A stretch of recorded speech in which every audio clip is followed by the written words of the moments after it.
आज हम ITR file करना सीखेंगे सिर्फ 5 मिनट में। अगर आपने रजिस्ट्रेशन नहीं कर रखा है तो सबसे पहले पैन नंबर के साथ आप रजिस्ट्रेशन कर ले अपना ITR साइट पे, फिर हम ITR फाइल करना शुरू करेंगे। इनकम टैक्स रिटर्न में अगर सबसे पहले हम सेलेक्ट करेंगे करेंट ईयर असेसमेंट का, फिर ऑनलाइन पे क्लिक कर हम ऑनलाइन फाइल कर रहे हैं और फिर कंटिन्यू करेंगे। हम कंटिन्यू करने के बाद स्टार्ट न्यू फाइलिंग आएगा। न्यू फाइलिंग इसलिए आएगा कि मेरा पहले से कोई भी फाइल है से पेंडिंग में नहीं है, इसीलिए न्यू फाइलिंग पे हम क्लिक करेंगे। हाँ, फिर हमारा ये पेज खुल के आएगा। ये पेज खुल के आने के बाद हम इसमें सेलेक्ट करेंगे पहला ऑप्शन। पहला ऑप्शन कौन सा है? इंडिविजुअल का है दोस्तों। इंडिविजुअल पे अगर हम क्लिक करते हैं मतलब क्या, हम किसी कंपनी के लिए नहीं, किसी फॉर्म के लिए नहीं, मैं खुद के लिए ऐसे यहाँ पे ITR फाइल कर रहा हूँ। फिर ऐसे कंटिन्यू पे क्लिक करेंगे, हमारा फिर ये वाला पेज खुल के आएगा। ये वाला पेज अगर खुलेगा तो हम नीचे देखेंगे कि हम ITR 1 फॉर्म को सिलेक्ट करेंगे, क्योंकि हम सैलरी पर्सन हैं तो हम 1 फॉर्म को सिलेक्ट करेंगे। अगर बिजनेस है तो कोई दूसरा को सिलेक्ट करेंगे, लेकिन यहाँ पे 1 का कर रहे हैं।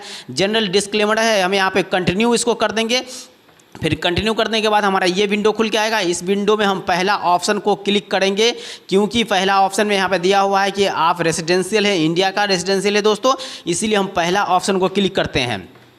पहला ऑप्शन का क्लिक करेंगे और इंडिया में सैलरी मिलता है, इनकम जो है हमारा वो इंडिया से है, और किसी भी बैंक से अगर हमें इंटरेस्ट मिलता है, चाहे किसी भी तरह का सैलरी मतलब इनकम होता है, वो हमें इंडिया में ही मिलता है। और हम इसीलिए हम ऑप्शन 1 को सिलेक्ट करते हैं। और कहीं से भी फंड हमारा जनरेट होता है तो इंडिया में जनरेट होता है, तो हम किसी विदेश जाके हम फंड को नहीं लेके आते हैं दोस्तों। यहाँ पे ITR 2 नहीं सिलेक्ट करेंगे क्योंकि ये बिजनेस के लिए है, 3 भी बिजनेस के लिए है। यहाँ पे मैं शो कर रहा हूँ। ITR 4 को भी नहीं, सिर्फ ITR 1 पे क्लिक कर हम अपना ऑप्शन को प्रोसीड करेंगे। तो यहाँ पे हम क्लिक करते हैं और देखते हैं हमारा कौन सा पेज खुल के आता है, और सारा प्रोसेस हम 1 बाय 1 करके इसमें क्लिक देखेंगे।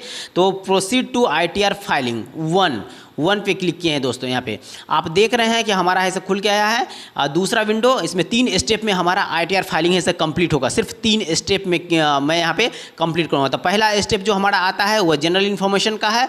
जनरल इन्फॉर्मेशन जो है वो हमने ऐसे भर चुके हैं, और थोड़ा बहुत बचा हुआ है तो वो हम भर लेंगे जनरल इन्फॉर्मेशन। यहाँ पे है से taxable income more than basic exemption limit, क्योंकि हमारा 2.5 लाख रुपया से ज़्यादा का अगर इनकम है तो हम इस पर क्लिक कर अपना ऐसे इनकम टैक्स फाइल करेंगे। क्योंकि टैक्सेबल इनकम जो होता है वो 2.5 लाख तक ऐसे होता है, उससे इंजम्पशन होता है, उससे ऊपर जो होता है वो टैक्सेबल इनकम होता है। तो चलिए हम यहाँ पे कंटिन्यू करते हैं।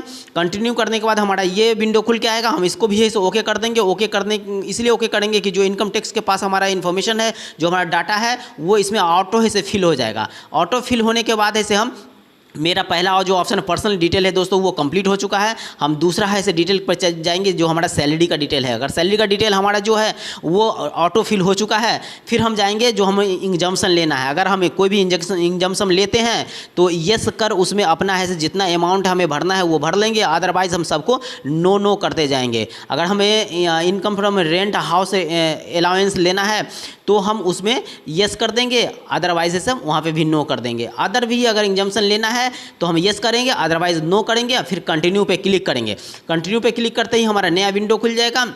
वो हमारा नया विंडो रहेगा सिर्फ ऐसे दोस्तों ऐसे टोटल डिडक्शन का। अगर डिडक्शन हमारा सही है तो सही है, अदरवाइज़ हम अपना डिडक्शन को उसमें और डालेंगे। हमें LIC से डिडक्शन चाहिए या फिर ऐसे किसी और चीज़ से डिडक्शन चाहिए, बच्चे के पढ़ाई के लिए डिडक्शन चाहिए, या कहीं से भी डिडक्शन हो रहा है तो वो सारा हम इंजम्पशन में हम डालेंगे। जो हमें डिडक्शन में डालेंगे कितना डिडक्शन लेना है, LIC का भी डालेंगे, पढ़ाई का भी डालेंगे, ट्रेवलिंग का भी डालेंगे, हाउस रेंट अलाउंस का भी डालेंगे। जितना भी हमारे डिडक्शन है सारे डिडक्शन को हम इसमें 1.5 लाख रुपया तक अपना डिडक्शन को से डाल सकते हैं, और फिर उसे हम कंटिन्यू करेंगे। हम अगर कंटिन्यू इसे करते हैं तो कंटिन्यू करने के बाद हमारा एक नया विंडो खुलता है, और उसमें 3 स्टेप में हमारा 2 स्टेप कंप्लीट हो चुका है, यहाँ पे देख रहे हैं। और हमारा कोई भी इनकम टैक्स नहीं लग रहा है। अगर इनकम टैक्स लगना होता तो यहाँ पे शो करता कि हमें कितना का इनकम टैक्स से पे करना पड़ रहा है दोस्तों। तो यहाँ पे जो ऑप्शन आ रहा है सर मैंने इनकम टैक्स भर दिया है। यहाँ पे प्रीव्यू आ रहा है रिटर्न का। अगर हम इस पर प्रीव्यू पर क्लिक कर चेक करेंगे कि हमने जो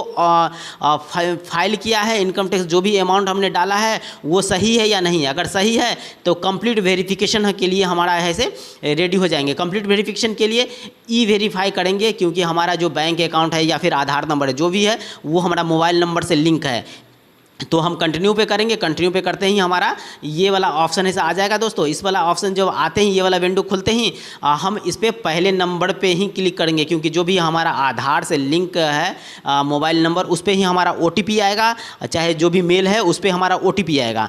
फिर हम OTP हमारा आएगा, फिर हम कंटिन्यू करेंगे, OTP हम डालेंगे और हमारा ऐसे फाइल ऐसे कंप्लीट हो चुका है। यहाँ पर आप देख रहे हैं कि confirm submission of return confirm हो चुका है, और यहाँ पे सबमिट कर देंगे हम, और ऐसे अपना ऐसे रिसिप्ट डाउनलोड रिसिप्ट कर हम अपना फाइल कंप्लीट करेंगे। इस तरह से